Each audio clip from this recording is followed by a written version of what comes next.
بسم اللہ الرحمن الرحیم وَلَقَدْ يَسَّرْنَا الْقُرْآنَ لِلذِّكْرِ فَهَلْ مِن مُدَّكِرٍ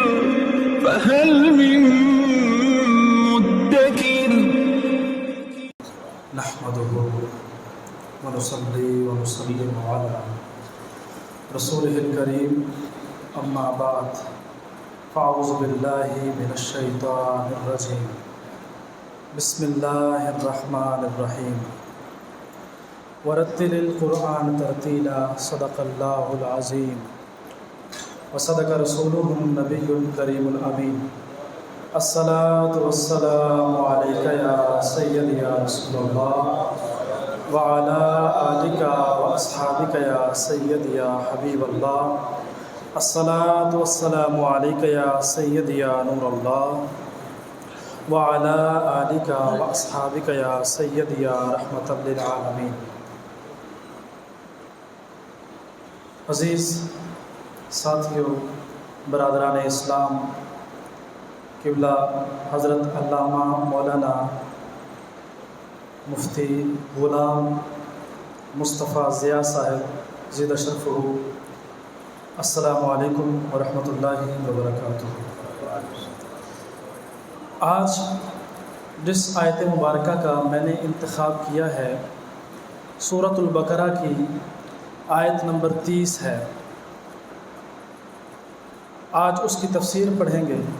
اللہ رب العزت مجھے حق سچ بیان کرنے کی، ہم سب کو سنا کر اس پر عمل پیرا ہونے کی توفیق عطا فرمائے.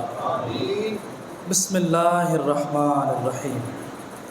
وَإِذْ قَالَ رَبُّكَ لِلْمَلَائِكَةِ إِنِّي جَاعِلٌ فِي الْأَرْضِ خَلِيفَةً قَالُوا أَتَجْعَلُ فِيهَا مَن يُفْسِدُ فِيهَا وَيَسْفِكُ الدِّمَاءَ وَنَحْنُ نُسَبِّحُ بِحَمْدِكَ وَنُقَدِّسُ لَكَ قَالَ إِنِّي أَعْلَمُ مَا لَا تَعْلَمُونَ. آیت مبارکہ کا ترجمہ جان لیجئے. وَإِذْ قَالَ رَبُّكَ لِلْمَلَائِكَةِ، محبوب یاد کیجئے جب میں نے فرشتوں سے کہا تھا انی جاعل فی الارض خلیفہ، کہ میں زمین پر اپنا نائب، اپنا خلیفہ مقرر کرنے والا ہوں. تو فرشتوں نے کہا تھا قالوا اتجعل فیہا من یفسد فیہا ویسفک الدماء.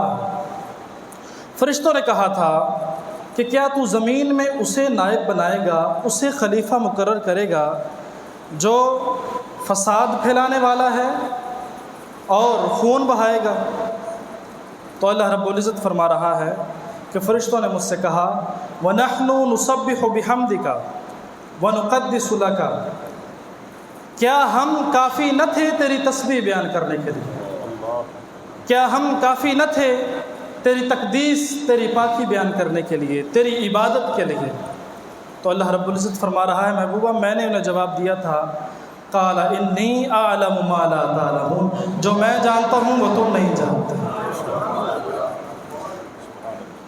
وَإِذْ قَالَ رَبُّكَ، یاد کیجئے جب میں نے کہا تھا. حضرت علامہ غلام مصطفیٰ ضیاء صاحب پیر صاحب سے کہیں یاد کیجئے جب پچھلی بار آپ تشریف لائے تھے تو ہم نے یہ بیان کیا تھا، ہم نے یہ گفتگو کی تھی، ہم نے یہ بیان کیا تھا، یہ گفتگو کی تھی، یہ معاملہ پیش آیا تھا. یہ بات تب ہوتی ہے جب جس سے کہا جا رہا ہے یاد کرو وہ اس موقع پر موجود ہو. تو اللہ رب العزت اپنے محبوب کی بات یہ بتانا چاہ رہا ہے کہ میرا محبوب اس وقت بھی موجود تھا. حضرت پیر میر علی شاہ علیہ رحمہ فرماتے ہیں کن فیکون تے کل دی گل اساں اگے پریت لگائی تے میں حرف نشان نہ آہا جدا دتی میم گواہی اجے بھی سانو او پہ ڈس دے بیلے بوٹے کاہی میر علی شاہ رل تائیوں بیٹھے جدا سکھ دوہاں کو آئی. وَإِذْ قَالَ رَبُّكَ لِلْمَلَائِكَةِ إِنِّي جَاعِلٌ فِي الْأَرْضِ خَلِيفَةً۔ یہاں خلیفہ سے مراد مفسرین کرام فرماتے ہیں حضرت آدم علیہ السلام کے بارے میں کہا جا رہا ہے۔ لیکن سوال یہ اٹھتا ہے کہ فرشتوں نے پھر کیوں کہا کہ قَالُوا أَتَجْعَلُ فِيهَا مَن يُفْسِدُ فِيهَا، کہ فساد پھیلائے گا زمین پر اور خون بہائے گا۔ فرشتوں نے کس کو کہا تھا؟ فرشتوں نے انسان کو کہا تھا۔ تو حضرت ابن جریر فرماتے ہیں کہ جو حضرت آدم علیہ السلام کی ڈیوٹی نبھائے گا اس کو اللہ رب العزت خلیفہ بنا رہا ہے، اس کو اللہ رب العزت خلیفہ بتا رہا ہے۔ سبحان اللہ۔ حضرت آدم علیہ السلام اللہ رب العزت ان کو خلیفہ بنا کے بھیج رہا ہے۔ تفسیر ابن جریر، حضرت ابن جریر فرماتے ہیں کہ فرشتوں نے جب سوال کیا کہ باری تعالیٰ خلیفہ کیوں اور اسے انسان کو ہی کیوں، تو اللہ رب العزت نے فرمایا کہ میں انسان کو زمین پر خلیفہ بنانے والا ہوں، اس کی اولاد ہوگی، وہ خون خرابہ کرے گی، فساد پھیلائے گی، تو میرا خلیفہ انہیں منع کرے گا اور میری راہ میں لے کے آئے گا، میری راہ دکھائے گا۔ چنانچہ معلوم ہوا کہ اللہ رب العزت کا خلیفہ ہر نبی اللہ کا خلیفہ ہے، ہر نبی اللہ کی طرف سے شریعت مطہرہ کی اور نظام الہیہ کی نفاذ کرنے والا اور نظام الہیہ کو پھیلانے والا ہے۔ اس سے یہ پتہ چلا کہ تمام انبیاء جو یہاں پر دنیا میں تشریف لائے، زمین پر تشریف لائے، وہ زمانے کے لیے نبی تھے، وہ ایک جگہ کے لیے نبی تھے، وہ مختصر علاقے کے لیے نبی ہو سکتے تھے، وہ اپنی اولاد کے لیے نبی ہو سکتے تھے، لیکن حضور صلی اللہ علیہ وآلہ وسلم کی نبوت اللہ رب العزت نے 4 دہانگے عالم میں پھیلا دی۔ وَمَا أَرْسَلْنَاكَ إِلَّا رَحْمَةً لِلْعَالَمِينَ، حضور ہم نے آپ کو تمام جہانوں کے لیے رحمت بنا کر بھیج دیا۔ پتہ یہ چلا کہ خلیفہ اعظم نبی مکرم صلی اللہ علیہ وآلہ وسلم کی ذات ہے۔ حضور صلی اللہ علیہ وآلہ وسلم نے حجۃ الوداع کے موقع پر خطبہ فرمایا کہ کیا تم گواہ ہوتے ہو کہ میں نے اپنی نبوت کی جو فرائض مجھے اللہ نے سونپے تھے میں نے تم تک پہنچا دیے ہیں؟ وہ فرائض کہ جس کی خاطر طائف میں پتھر کھانے پڑے، وہ فرائض کہ جن کی خاطر دندان مبارک شہید کروانے پڑے، وہ فرائض کہ جس کی خاطر اپنے محبوب شہر مکہ کو چھوڑنا پڑا، وہ فرائض کہ جس کی خاطر لوگوں کو جب دعوت توحید اور نظام الہیہ کی دعوت دیتے تو لوگ دروازے بند کر لیا کرتے، وہ فرائض ادا کرنے کے لیے حضور صلی اللہ علیہ وآلہ وسلم نے فرمایا 1,24,000 لوگ کھڑے ہیں، صحابہ کرام کھڑے ہیں۔ حضور صلی اللہ علیہ وآلہ وسلم نے 3 بار فرمایا میں نے حق ادا کر دیا۔ سب نے بیک زباں ہو کر کہا ہاں یا رسول اللہ آپ نے حق ادا کر دیا۔ فرمایا یا باری تعالیٰ گواہ رہنا، تو بھی اس پر گواہ ہو جا، تو اللہ رب العزت اس پر گواہ ہو گیا۔ یہاں پر جو میں بات اس طرف لے کے آنا چاہتا ہوں وہ ہے نظام خلافت کا نفاذ۔ اللہ رب العزت خلیفہ بنا رہا ہے۔ نبی کریم صلی اللہ علیہ وسلم نے فرمایا کہ بنی اسرائیل کے جو انبیاء تھے ایک جاتا تو دوسرے کی ڈیوٹی لگ جاتی تھی، بعض اوقات ایک وقت میں 3 نبی ہوا کرتے تھے۔ حضرت موسیٰ علیہ السلام تھے، حضرت شعیب علیہ السلام، حضرت زکریا علیہ السلام، حضرت عیسیٰ علیہ السلام، حضرت یحییٰ علیہ السلام، ایک وقت میں 3 انبیاء تھے۔ نبی کریم صلی اللہ علیہ وسلم نے فرمایا کہ ہاں میرے بعد نبی تو کوئی نہیں آئے گا لیکن خلفاء کثرت سے آئیں گے، جن میں پہلے نمبر پر خلفاء راشدین ہیں، خلفاء راشدین ہیں کہ جن کی خلافت علی منہاج النبوت ہے، نبوت کے نہج پر جن کی خلافت قائم ہوئی، خلافت راشدہ کہا گیا۔ حضرت ابوبکر صدیق سے حضرت امام حسن تک، پھر خلافت امویہ آ گئی، خلافت عباسیہ آ گئی، جن میں سے اکثر جو تھے وہ راہ حق سے ہٹے ہوئے تھے، لیکن بظاہر خلافت تو تھی۔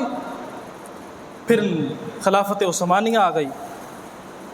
تو بتانا یہ چاہتا ہوں کہ خلافت جب تک تھی مسلمان عروج پر تھے، خلافت جب کیلیفیٹ انسٹیٹیوشن 1924 میں جب زوال پذیر ہوا، ختم ہوا، جب خلافت عثمانیہ ختم ہوئی، اس کے بعد آپ دیکھ لیں، جائزہ لے لیں عالم اسلام کا، پوری دنیا کا، کہ کیا حالات ہیں۔ یعنی خلافت بہت ضروری ہے۔ اللہ رب العزت نے اس دنیا کی ابتدا خلافت سے فرمائی ہے۔ آج ہمارا مقابلہ امریکہ کے ساتھ ہے، یورپ کے ساتھ ہے، لیکن مساجد میں اگر ٹوٹیاں لگی ہیں تو اس کو بھی لوگ کھول کے لے جایا کرتے ہیں۔ کولروں کے ساتھ گلاس لگے ہوئے ہیں، لوگ کھول کے لے جاتے ہیں۔ یہاں تک کہ معاملہ یہاں تک آ گیا کہ زنجیریں لگانی پڑ گئی ہیں، لوٹوں کو زنجیریں لگانی پڑ گئی ہیں۔ اور ہمارا مقابلہ یورپ کے ساتھ ہے، امریکہ کے ساتھ ہے۔ عارف لاہوری، قلندر لاہوری نے کہا تھا کہ ہر کوئی مست میں ذوق تن آسانی ہے، تم مسلمان ہو کیا یہ انداز مسلمانی ہے؟ حیدری فقر ہے نہ دولت عثمانی ہے، تم کو اسلاف سے کیا نسبت روحانی ہے؟ ارے وہ معزز تھے زمانے میں مسلمان ہو کر، تم خوار ہوئے تارک قرآن ہو کر۔ تو اقبال تو کہہ رہے ہیں کہ قرآن کو پکڑ لو، قرآن کی تعلیمات کو اپنا لو، نظام خلافت کو اپنا لو، اس کی جدوجہد کرو، اللہ رب العزت تمہیں پھر عروج عطا فرمائے گا۔ یہاں پر ایک اور بات جو میں ایڈ کرنا چاہتا ہوں، اس کے بعد اجازت۔ وَإِذْ قَالَ رَبُّكَ لِلْمَلَائِكَةِ إِنِّي جَاعِلٌ فِي الْأَرْضِ خَلِيفَةً۔ اللہ رب العزت فرما رہا ہے کہ نبی یاد فرمائے جب آپ کے رب نے، اللہ رب العزت کہیں پر فرماتا ہے رب المشارق والمغارب، رب المشرقین والمغربین، لیکن یہ کم جگہ پہ فرمایا ہے۔ 200 قرآن مجید کے 200 مقامات پہ فرمایا ہے رب کا، تیرے رب نے فرمایا۔ 200 مقامات پر اللہ رب العزت اپنی ربوبیت کا اظہار نبی مکرم صلی اللہ علیہ وآلہ وسلم جو کہ خلیفہ اعظم ہیں ان کے زبان سے کروانا چاہتا ہے۔ یعنی رسول کریم صلی اللہ علیہ وآلہ وسلم ربوبیت کے مظہر اتم ہیں، اللہ رب العزت کی ربوبیت کے اظہار کے مظہر ہیں۔ اللہ رب العزت فرمانا چاہ رہا ہے یا رسول اللہ آپ نے تو سب کچھ دیکھا ہے۔ وَإِذَا أَخَذَ اللَّهُ مِيثَاقَ النَّبِيِّينَ أَلَسْتُ بِرَبِّكُمْ قَالُوا بَلَىٰ قَدْ جَاءَنَا نَذِيرٌ۔ اللہ رب العزت فرما رہا ہے محبوبہ آپ نے سب کچھ دیکھا ہے، میری ربوبیت بھی دیکھی ہے، آپ سے بڑھ کر میری ربوبیت کا اظہار کا حق کوئی ادا کر ہی نہیں سکتا۔ انی جاعل فی الارض خلیفہ، میں زمین میں نائب بنانے والا ہوں۔ اللہ رب العزت یہ اپنے محبوب کے سامنے ارشاد فرما رہا تھا۔ یہاں سے وہ حدیث بھی سامنے آ گئی، رسول کریم صلی اللہ علیہ وآلہ وسلم سے ایک صحابی نے پوچھا یا رسول اللہ کب سے نبی ہیں؟ فرمایا میں تب سے نبی ہوں جب آپ آدم علیہ السلام پانی اور مٹی کے درمیان تھے۔ اللہ اکبر۔ رسول کریم صلی اللہ علیہ وآلہ وسلم کی نبوت اور آپ صلی اللہ علیہ وآلہ وسلم کی رسالت اور آپ کی عظمت اللہ رب العزت قرآن مجید فرقان حمید میں جگہ جگہ ارشاد فرما رہا ہے۔ تو پھر مجھے کہنے دیجئے کہ سارا قرآن تیرا رنگ بیاں لگتا ہے، میں اس کا قاری ہوں کہ تیری زبان لگتا ہے، جب بھی نظر سوئے افلاک پہ اٹھتی ہے ناصر، چاند بھی تیری ایڑی کا نشان لگتا ہے، چاند بھی تیری ایڑی کا نشان لگتا ہے۔ میں نے آپ کو بتا دیا کہ نظام خلافت کس قدر ضروری ہے۔ آخری شعر سنا کے اجازت۔ فرمایا دے تبسم کی خیرات ماحول کو، ہم کو درکار ہے روشنی یا نبی، ایک شیریں جھلک ایک نوری ڈھلک، تلخ و تاریک ہے زندگی یا نبی، اے نوید مسیحا تیری قوم کا حال عیسیٰ کی بھیڑوں سے ابتر ہوا، اس کے کمزور اور بے ہنر ہاتھ سے چھین لی چرخ نے برتری یا نبی، کام ہم نے رکھا صرف اذکار سے، تیری تعلیم اپنائی اغیار نے، کام ہم نے رکھا صرف اذکار سے، تیری تعلیم اپنائی اغیار نے، حشر میں بس اتنا ہی کافی ہے، حشر میں منہ دکھائیں گے کیسے تجھے ہم سے نا کردہ کار امتی یا نبی. یا رسول اللہ اپنے تبسم کی خیرات کے ذریعے سے ہمیں قرآن سمجھنے کی توفیق عطا فرما. وہ قرآن جسے تیرا رب فرماتا ہے لا ریب فی، کس میں کسی قسم کے شک کی، کسی قسم کے شبہ کی گنجائش نہیں ہے. وہ قرآن کے جس کے بارے میں تیرا رب فرماتا ہے یا رسول اللہ وَنُنَزِّلُ مِنَ الْقُرْآنِ مَا هُوَ شِفَاءٌ وَرَحْمَةٌ لِلْمُؤْمِنِينَ، کہ جو مومنین کے لیے شفائے باطنی بھی ہے، شفائے ظاہری بھی ہے. وہ قرآن کے جس کے بارے میں فرماتا ہے اللہ رب العزت کہ اس قرآن کو ہم نے ضابطہ حیات بنا دیا، اس قرآن کو ہم نے قرآن مجید، فرقان حمید، برہان رشید بنا دیا. یا رسول اللہ اپنے تبسم کی خیرات کے ذریعے سے ہمیں یہ قرآن مجید، فرقان حمید کی تعلیم کو سمجھنے کی توفیق عطا فرما. اللہ رب العزت ہماری یہ چھوٹی سی حاضری اپنی پاک بلند بارگاہ میں قبول و منظور فرمائے. وآخر دعوانا الحمدللہ رب العالمین.